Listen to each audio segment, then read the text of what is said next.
Aloha, welcome to the Mr.G podcast. This is episode number 10, titled Time Travel. We're going to go into time travel. We're going to see if it's possible. Supposedly it is. We're going to look at the recent TikTok time traveler that's predicting aliens are going to take over the world. We're going to look at BaronTrump and Donald Trump. Are they time travelers? And then we're going to go over a list of the top 20 time travel movies. Today's episode is brought to you by my twin brother's smelly gym socks.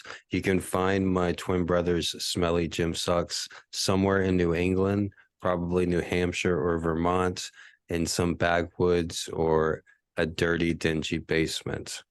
All right, with that being said, I'd like to thank our special guest today, Jim, Jem, from Manchester, England.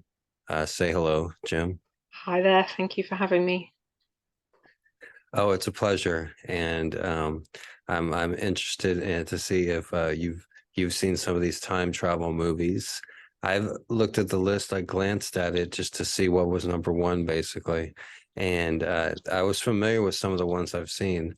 I've seen other lists made by Gen Z TikTokers of like their favorite time travel movies, and they're all ones that I haven't even heard of. Avengers, I guess, is a popular movie that's come out recently. That's a popular time travel movie, but I didn't actually see that on the list. The list of movies that I have are movies that I've actually seen. So, with that being said, time travel, is it possible? Einstein thought it was. Tesla thought he was talking to beings from another planet. And there's famous physicists, the not the Pulitzer Prize. Yesterday I misspoke, not the Pulitzer Prize, but the prize for science, the Nobel Prize. No, it's not the Nobel Prize either. Do you know what the prize is? I don't know. It's off the top of my head. But the number one award that they give for science, it went to quantum entanglement, proving that the universe is not real, and also what we do here is has an effect in a star system in a galaxy far, far away, and you can be two places at once as well.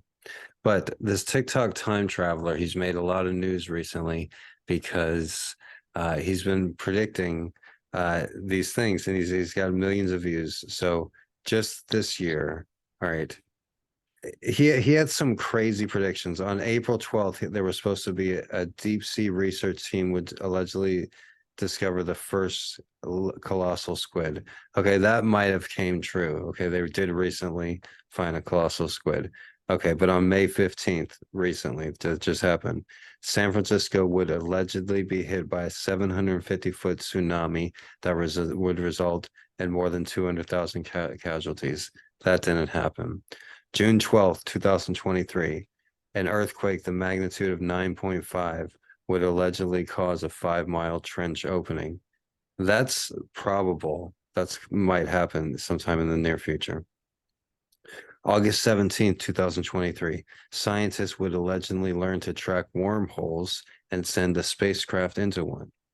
September 23rd, 2023, the day before my birthday, when a Spirit Airlines flight would allegedly crash into the Atlantic Ocean. October 6th, 2023, scientists would allegedly combine the DNA from a woolly mammoth and an Asian elephant in an attempt to bring the species back from extinction. That's something that's actually happening. So these predictions, they're kind of more like guesses, I would say. And the TikTok user claiming to be from the year 2671. See, if he was from that far in the future, he wouldn't remember these mundane things like one single plane crash. How many plane crashes would happen between now and the year 2671? Yeah, this guy's full of shit. All right. I agree. I think that's a really good point, actually. This is I the didn't first think time of I looked that. into the TikTok time traveler, but I think it's more the TikTok bullshitter. Something that does deserve a mention here is the Baron Trump novels. So the Baron Trump novels, everybody knows Donald Trump's son, his youngest son is named Baron Trump, right? Jim, everybody knows that. But also Donald Trump has a few different sons, but a lot of people don't know that he does have a teenage son, and the teenage son was like the first teenager in the White House since the Kennedys. And Baron Trump is a real interesting character. Even if he's not a time traveler, I thought he was interesting. He's 6'7", and he's kind of stayed out of the limelight.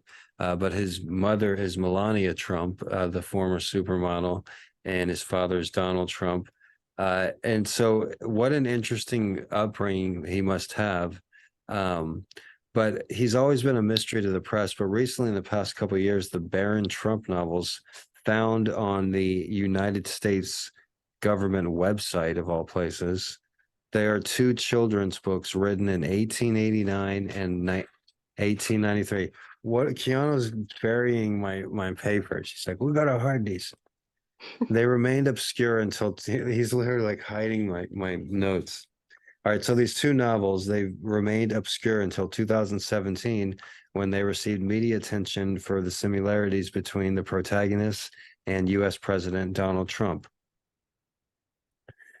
Lockwood published the first novel, Travels and Adventures of Little Baron Trump and His Wonderful Dog Bulger, in 1889, and its sequel, Baron Trump's Marvelous Underground Journey, in 1893.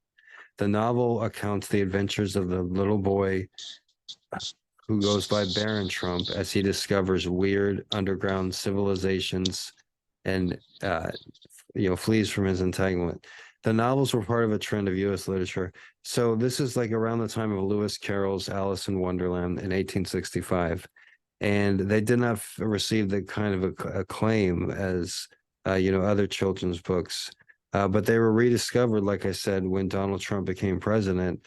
And Baron Trump became the first son.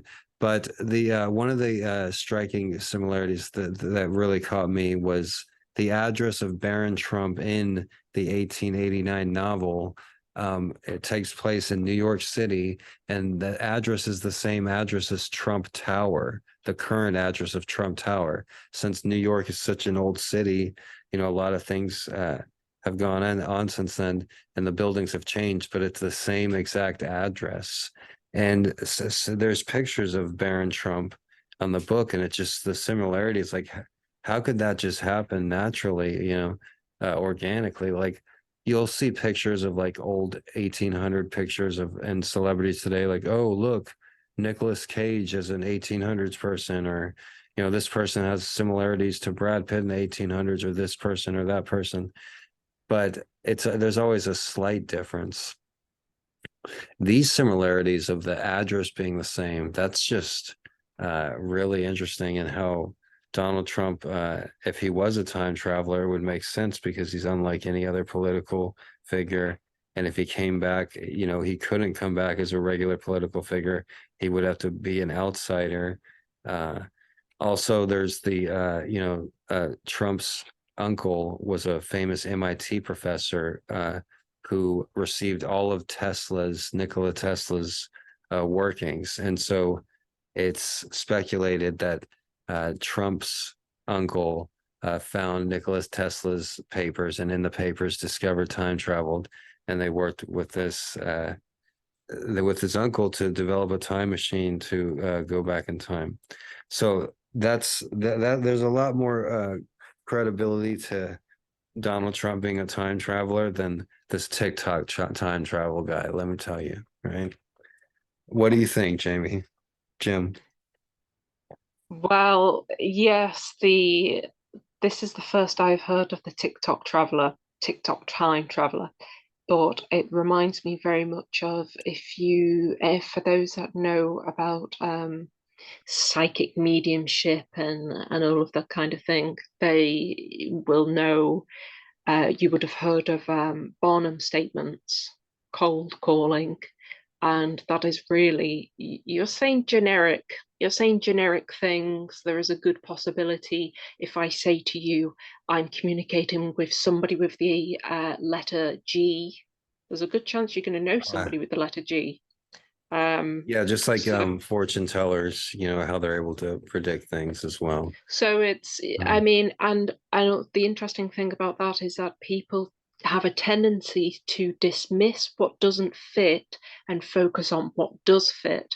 So the fact that he is saying things that quite possibly could happen, but in the future, even if these things happen in 5 years' time, people will be saying, hey, he called it. Okay, he was 4 or 5 years Yeah, I out. agree. Just like Nostradamus and Edgar Casey, a lot of their predictions, like people are like, they predicted 9/11 or they predicted this or that, and they just predicted something similar. I don't really give credence to every one of their predictions that came true.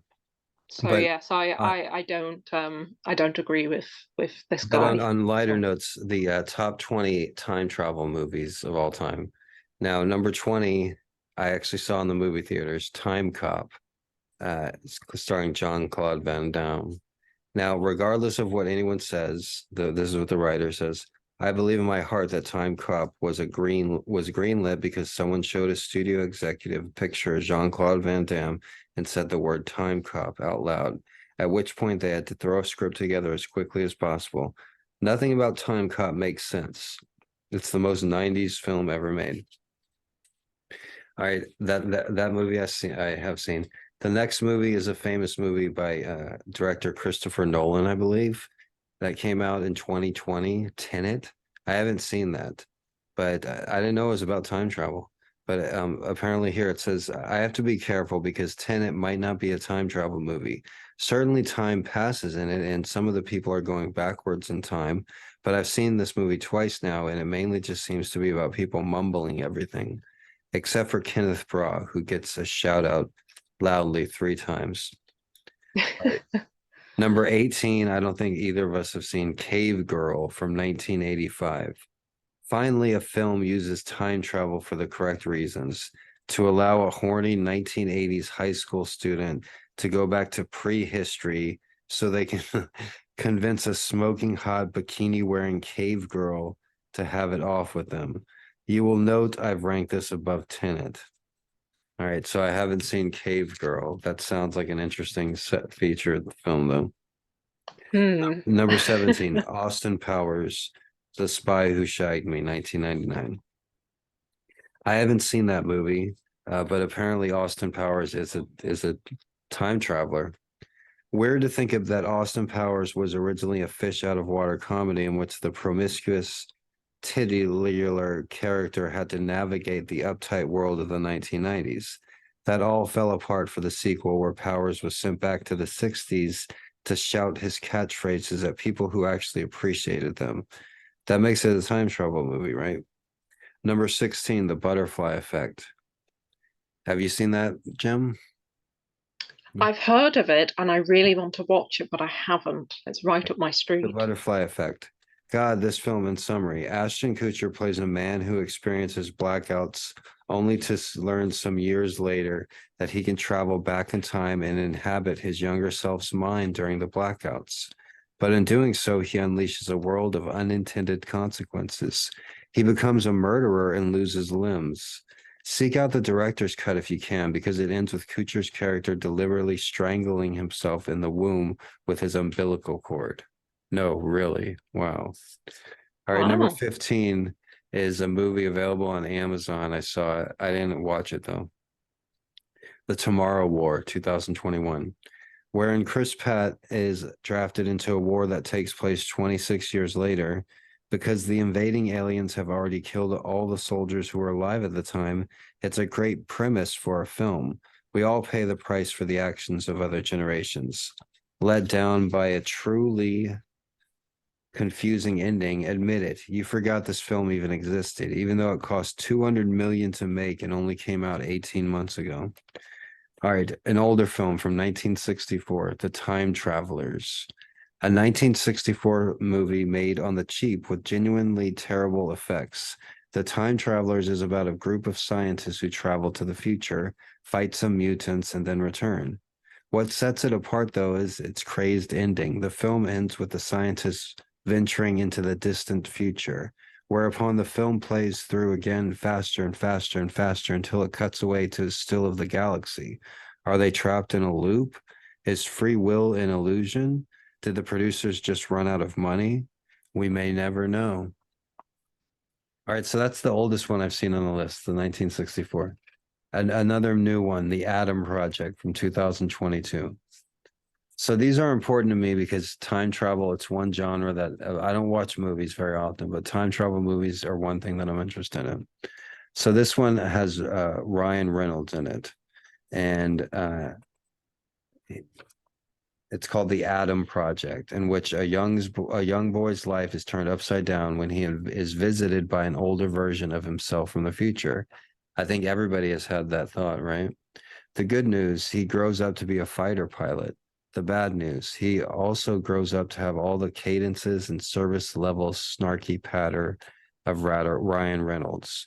What follows is a buddy movie where the two buddies are the same person.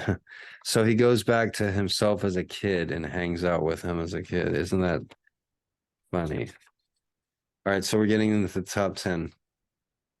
Number 11 is a movie that all the kids saw when I was a kid. It came out in 1986, and it just looked and was so weird. And it was like, I think Coca-Cola or Pepsi had a sponsorship, and like, I think the aliens were like hooked on Pepsi or something like that.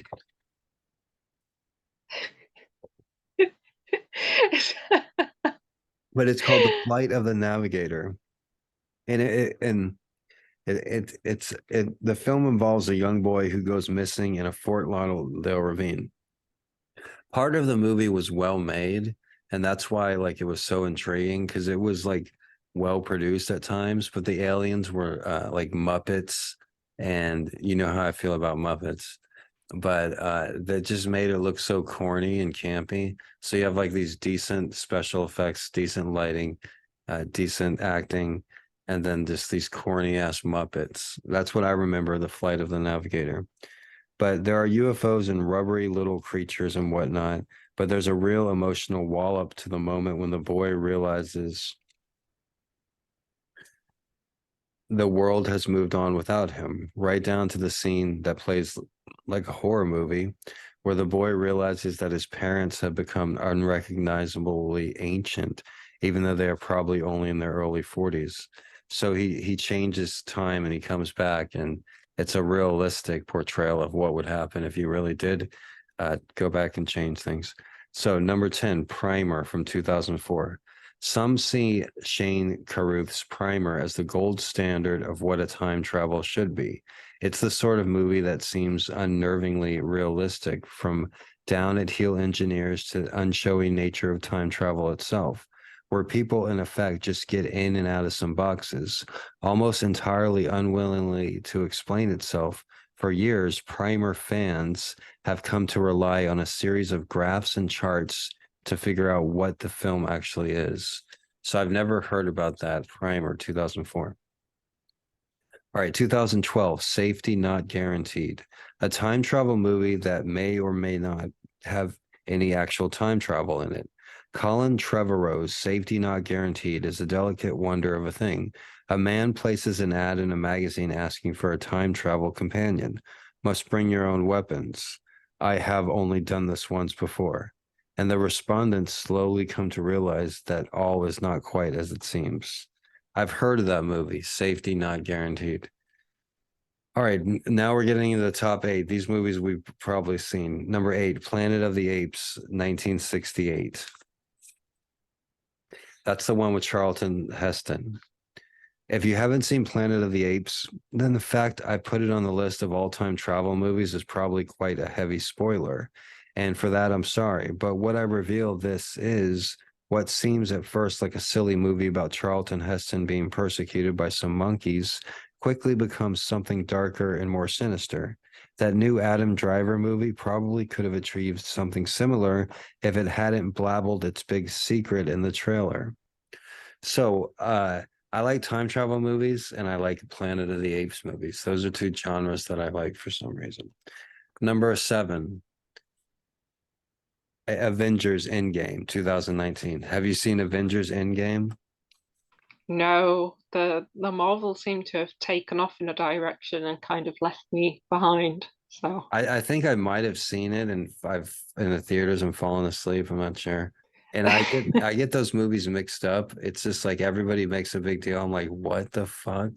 You know? But I get them muddled up too. but I Yeah. do like the character. I guess Endgame is the one where it has Thanos, which is the big character with all the rings in his hand. And it's played by the actor that's from Texas, that went to the University of Texas.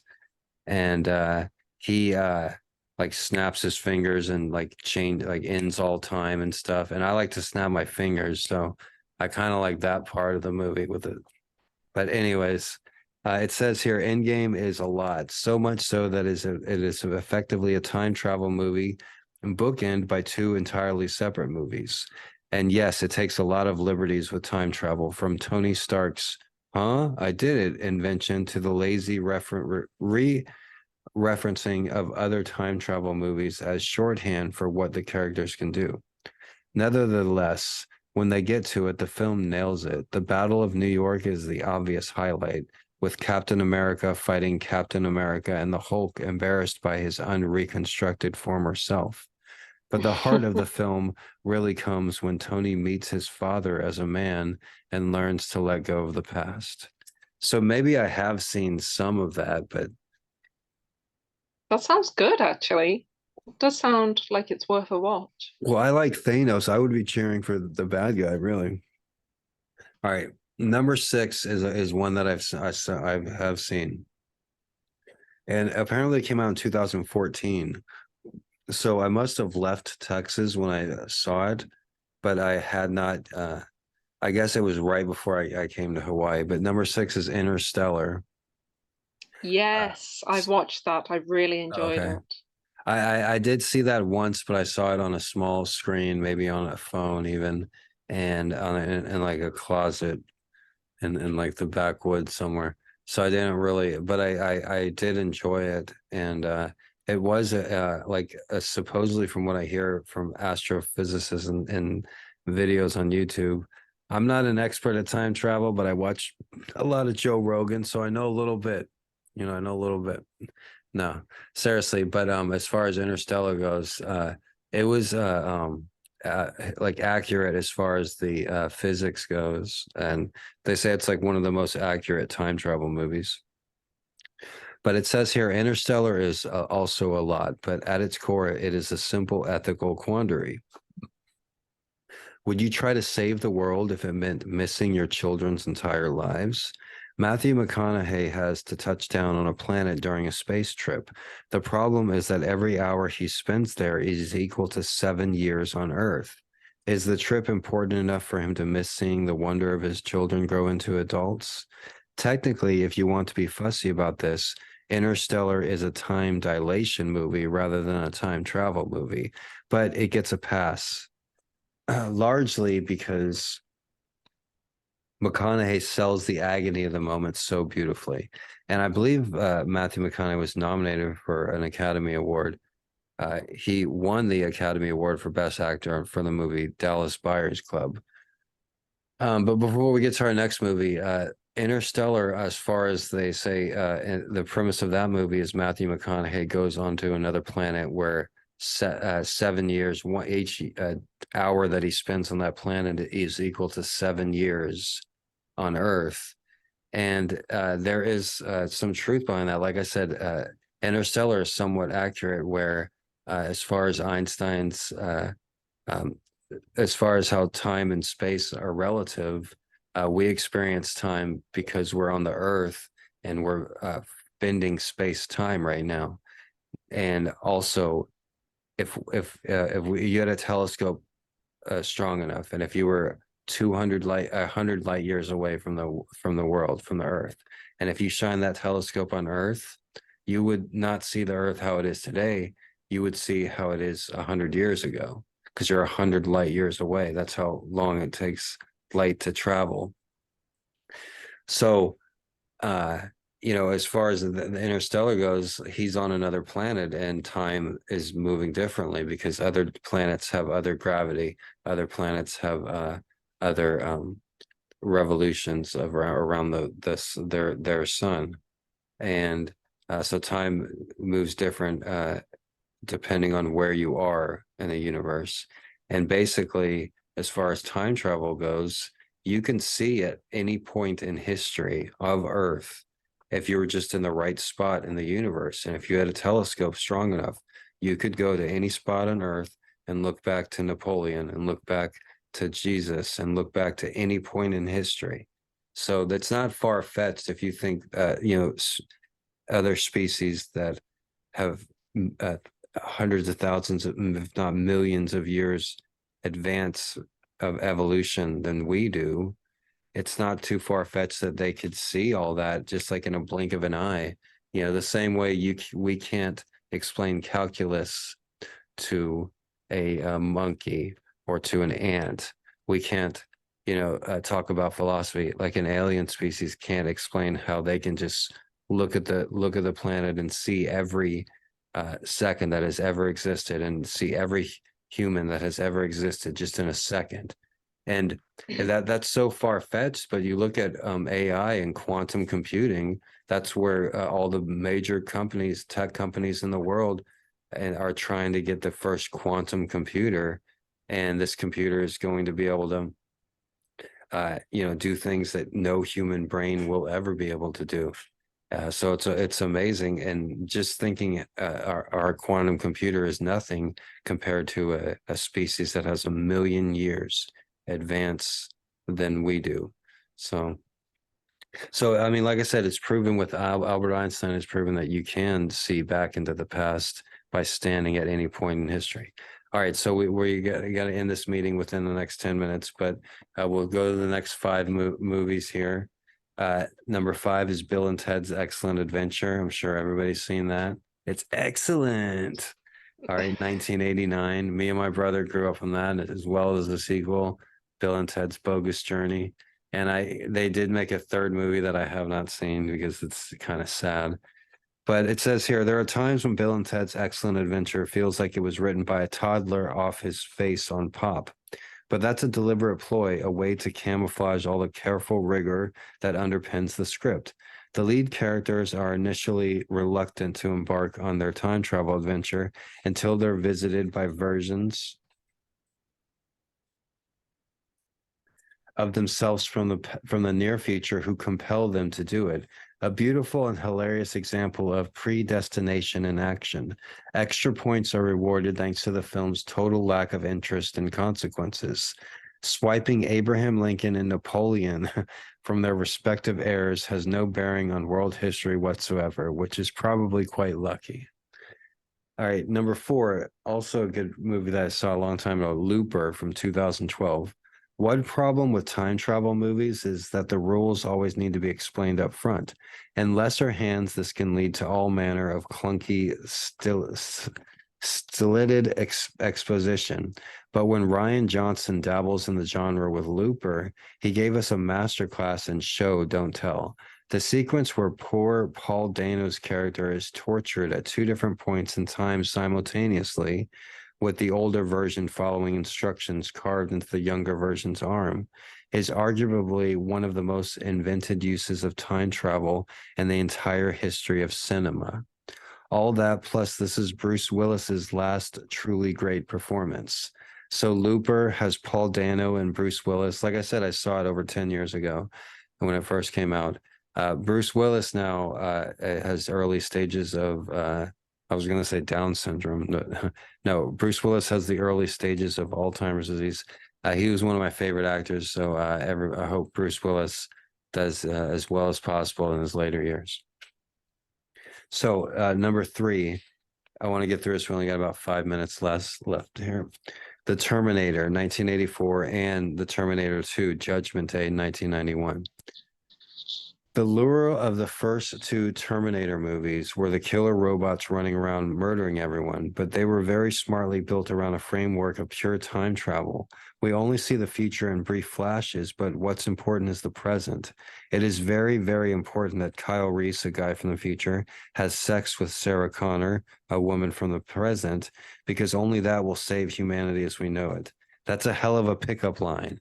Hey, I'm from the future. We got to have sex because we got to make this baby and but the device also elevates, which could have simply been a B movie in the realm of classics. So that is a great pickup line. Hey, babe, I'm from the future, and we're supposed to. The only way to save humanity is we have to have sex. The All right, future depends on us. right. I'm gonna use that next time. Number two, Idiocracy. Hey, this is actually a movie that I'm in from Huh. 2006. It was filmed in 2004, the summer of 2004. But Idiocracy is listed as the number two time travel movie. The smartest time travel movies use the device as a mirror, telling us more about the times. Oh, by the way, I am actually in the movie Idiocracy. If you're wondering, you can go to the Costco scene and check out old Mr.G. I'm wearing something very similar. This is actually what I wore in the movie, actually. I wore my blue vest, actually. But it says here, Idiocracy, the smartest time travel movies use the device as a mirror, telling us more about the times we live in now than the times the characters visit. Enter Idiocracy. Mike Judge's stinging satire about modern times. An average person is cryogenically frozen and wakes up in the future, shocked to discover that the global IQ has fallen off a cliff into the intervening years. Surrounded by aggressive stupidity, he single-handedly saves the US from famine by suggesting that they use water and not an electrolyte drink to grow crops. We are conservatively 15 years away from this happening in real life. So Idiocracy, it's a famous cult classic. A lot of people love that movie. And it was a great honor. It wasn't an honor, but it was fun working and meeting Mike Judge and a few of the actors and stuff. So everybody knows what the number one time travel movie is, and that's Back to the Future, the only conceivable first choice. The first two Back to the Futures, the third, which is basically just a Western, have come to define time travel as a genre.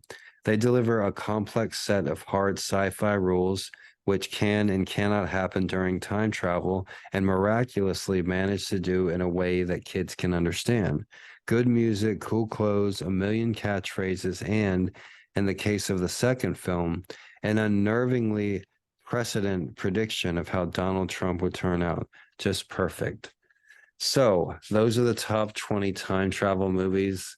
If I've left any out and you're watching this on YouTube, leave it in the comments what your favorite time travel movie is. Do you have any favorite time travel movies, Jim? As I said, Interstellar is great. I had wondered about Idiocracy, although I wasn't sure. I was surprised that fell into time travel, but that's an interesting concept, also terrifying. But it's got to be Back to the Future. It's timeless. That's Yeah, one film that I hmm. pray they never remake. I hope it stays exactly as it is with Michael J. Fox. It's just perfect. A lot of times when somebody asks what my favorite movie is, I think that's a solid Back to the Future, the original one. I can watch that movie 100 times and not get tired of it. And when I was a kid, we only had the same VHS tapes, and those on those tapes were Back to the Future, Indiana Jones and the Temple of Doom, Indiana Jones and Raiders of the Lost Ark, and then Cocoon. And we were like, fuck, Cocoon sucks. We're like, this, what's with Cocoon? Like, we tried watching that. There's like all these old people swimming. Like, oh my God.